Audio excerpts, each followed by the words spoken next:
Bueno, ¿cuánta controversia ha generado el saber si la auscultación cervical sirve o no sirve durante la evaluación clínica?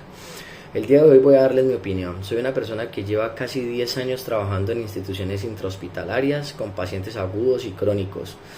Les voy a decir que antes que interesarme, escoger cuál es el método clínico más adecuado para hacer una evaluación clínica, me he enfocado mejor en combinarlos para tener unas destrezas mucho más adecuadas a la hora de intentar dar una impresión diagnóstica.